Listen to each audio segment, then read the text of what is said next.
Since conservative justices took over the Supreme Court majority in 2020, they have displayed an insatiable appetite for upending precedent. Today, 3 of those 6 conservative justices, Samuel Alito, Neil Gorsuch, and Clarence Thomas, seemed sympathetic to upending more than 230 years of precedent. The case before them was Moore v. Harper, which hinges on an entirely made-up doctrine, thank you, Chief Justice Rehnquist, called the independent state legislature theory. The once fringe but now popular theory argues that the federal Constitution gives state legislatures total and unchecked authority over federal elections. Hey everybody, welcome back. That opening kind of lets you know the direction we're going in. I do want to bring in the Supreme Court, and I want to talk about the independent state legislative theory. Now, about a week ago, I did a podcast on Montana's run-in with this I'll refer to as the ISL theory, the independent state legislative theory. The theory itself kind of backtracks on itself if you watch it. You notice it's not a law, it's a theory that's being pushed. And I'm not going to politicize this and say it's left or right or red or blue or right or wrong. I am going to say that I think that the thing is a little cockamamie in the way that they try and present it because it actually contradicts itself just in its own statement. So according to the people that follow this, which seems to be the Federalist Society, which is surprising the Supreme Court's decision on it, they've stayed several cases and said, no, this is not right. You're not going to use this. But I digress back. The Federalist Society likes to bring this theory forward, and it states basically, and I'm just going to paraphrase it because the wording of the actual theory is a little long and a little ambiguous. But basically what it says is state legislative groups, so in other words, your local lawmakers in your state, have the right to make a law on federal elections, which is allowed. The U.S. Constitution says that the states are supposed to run their own independent election runs for presidential elections and such.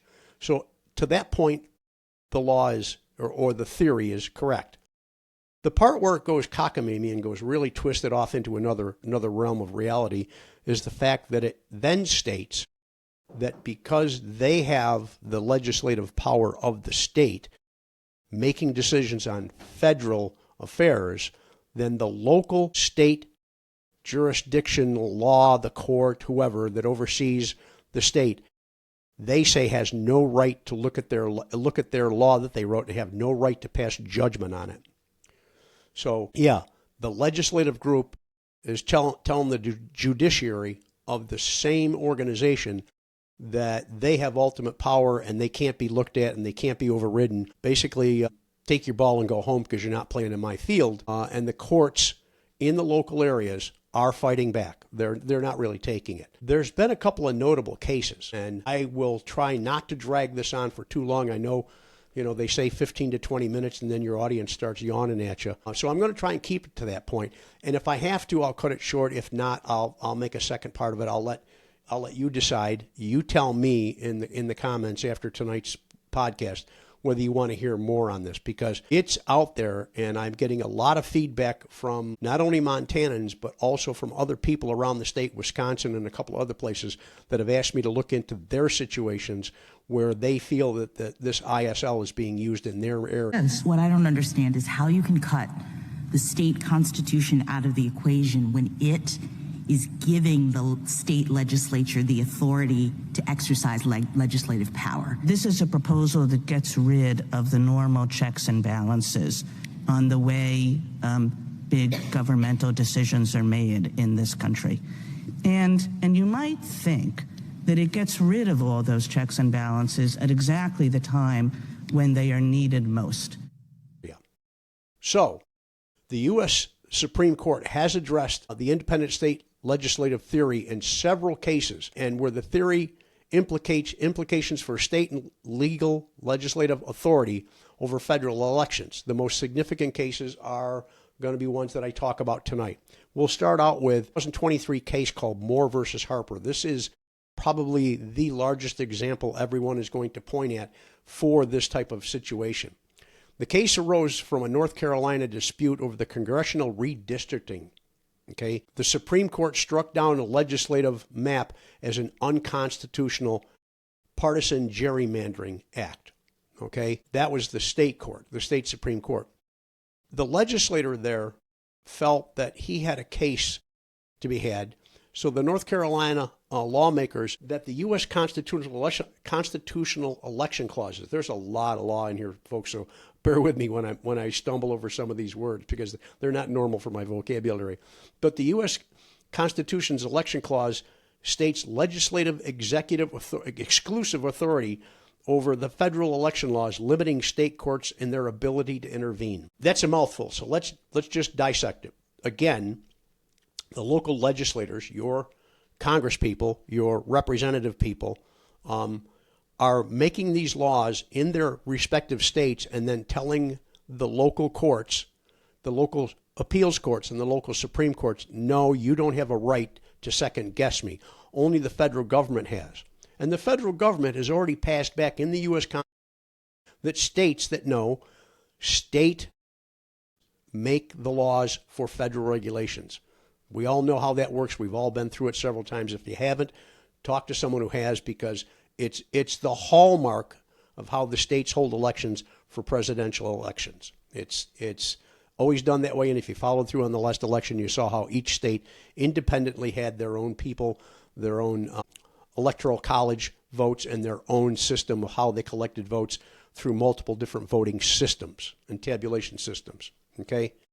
Well, when going back to North Carolina, when they decided that they were going to have that and said that no, they're not going to allow that, the case was taken to the Supreme Court. The Supreme Court, in a 6-3 decision, affirmed that the local state authorities, in other words, the local courts, the appeals courts, and the Supreme Courts, had jurisdiction over the local legislative branches and could decide on those matters.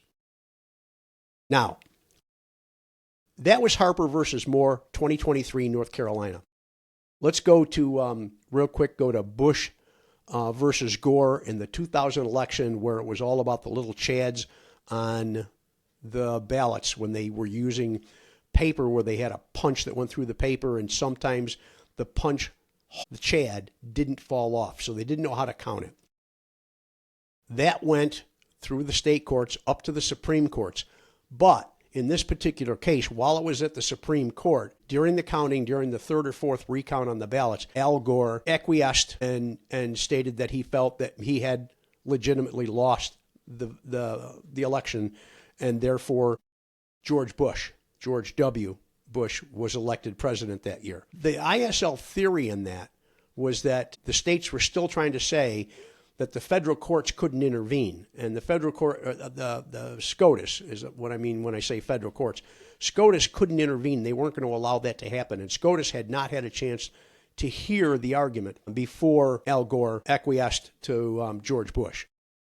So that's two of them. That one was a little thin because they didn't allow it to go through fully through the courts. Now, the Arizona State Legislature versus the Arizona Independent Redistricting Commission was a case that the Supreme Court heard in 2015. The Arizona legislature challenged the use of an independent redistricting commission, arguing that the U.S. Constitution's elections clause gives only the state legislature the authority to regulate federal elections. So here it is. We've got Arizona. They decided to hire an outside firm to have a nonpartisan, independent view of how to break up the territories between voters. And when I say break up the territories, the number of people in each area, the number of black people, the number of white people, the number of Hispanic people, and the number of polling places, and the number of representatives for those districts. The Arizona legislature challenged the state's effort to have an impartial, independent commission come in and build that. They took that as them being slighted, them being the legislator, being slighted, and they wanted to be able to make that up on their own. Arizona, at that time, back in 2015, had a history of gerrymandering. Well, I'll just leave it at that. I'm not going to, like I said, I'm not going to point fingers at sides tonight. Okay, this is something that you all need to be aware of. You all need to be aware of that it can come to your state, and that you need to be prepared for this. So in that Arizona State Legislature versus the Arizona Independent Redistricting Commission, it ended up in the Supreme Court. The Supreme Court was fairly evenly divided on this one. It ruled in a 5-4 in favor of the commission, stating that the term legislature in Arizona encompassed the broader lawmaking process, including voter-approved initiatives. This decision rejected the strict interpretation of the independent state legislature theory. Again, the state courts have the right of oversight on their own legislators. I can't imagine someone saying that, yeah, you're the judge and the jury in my area, but and I'm the citizen that lives here making laws, but you don't have any right to pass judgment on anything I do. You have to go along with what I write. Dear God, that seems like such a fallacy. Let's go on to another one. Ruto versus Common Cause in 2019 in front of the Supreme Court. The case addressed a partisan gerrymandering claim, but not explicitly the ISL theory. So in other words, the gerrymandering was going on. They let it be called gerrymandering. The local legislator made rules on how they were going to break up the districting, which obviously didn't work for the people of their area, whether they were black, white, brown, whether they were old, whether they were young, whether they lived a long ways away or they lived close to the balloting. They tried doing it on their own, and again, it went to the courts. This time, something a little different happened. The court ruled that the partisan gerrymandering claim, and this word I'm going to stumble over because I've never heard of it before, is non-justicable. The meaning of that is that the Supreme Court in that word stated that they had no standing in the matter to make a decision because it wasn't a federal court matter. So they tossed it right back down to the state, and the state Supreme Court made the proper decision and found that the courts could rule in the election laws, contrasting with the ISL argument. Okay, one more, and then I think I'm going to end it here because I don't want to keep this thing going. We've got 12 minutes here. I thought maybe I might have to make it a two-parter, but I'm not going to. But I do want to hear from you. You know, in the comments below. This is an important thing. I'd really like to hear some of your thoughts on this. So we get into the last one, and it's Merrill versus Milligan, 2022 in front of the Supreme Court. It says that the case involved Alabama's congressional mapping and allegations of racial gerrymandering under the Voting Rights Act. You know, they build these little acts up. They have these great little titles to them, but the title doesn't really mean anything as to what the theory of the article is. And it said that while not directly about the ISL theory, again, gerrymandering seems to be the backup second use area of trying to use the ISL theory without saying it's the ISL because they keep losing on the ISL cases. The case involved significant questions about federal oversight and state authority in the elections, echoing themes related to the ISL debate. That one didn't go far. The Supreme Court, again, handed it back and said, no, we're not going to handle this. It's going to go to your courts. I guess what I'm trying to say here is these cases collectively show that the people that are pushing the ISL theory, and again, I'm not going to say left or right, but the people pushing the ISL theory have an argument that they want control without oversight. I don't know how that works for anybody. It didn't work in any of the businesses that I ran or worked for. It doesn't work in the military, that's for sure. It doesn't work in local law enforcement. It obviously doesn't work in the courts. It doesn't even work in local school systems where you're dealing with young minds and children. Authority without oversight is probably one of the most dangerous things to leave laying around in our democracy. There's no way anybody can justify having ultimate power. Even with the decision of the Supreme Court, and I remember it way too well, July 1st, 2024, the Supreme Court stated that basically the president was immune from any jurisdictions regarding his presidential duties. But they did carve out two areas of exception that when you read it, it does put teeth back into the Constitution for we the people. So I'm going to leave you with the thought. Would you tolerate control with no oversight where you live and in what you do. Leave me a comment, please. The comments are important. I really want to get a feel for what you people are thinking out there because, you know, a lot of the stuff that I express here is law that's been formed, but it also, for some reason, seems to be most of my opinion because I'm from the older generation. Maybe that's that. Maybe it's I have a sense of law and order. Maybe it's, I don't know. But I need your opinions. So please, in the box down below, write something. Tell me what you think. In the meantime, thank you for listening. This one was a little longer than normal. I do appreciate your attention. I thank everybody that's out there watching.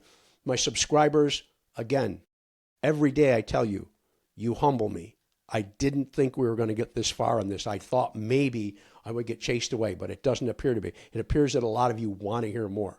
So, again, if you're not a subscriber, please like and subscribe to my channel so I can continue this effort and I can continue going on with these conversations that we have. Other than that, folks, I'm going to let you go, let you have some time back to yourself. And with that, I'm going to say thank you and good night.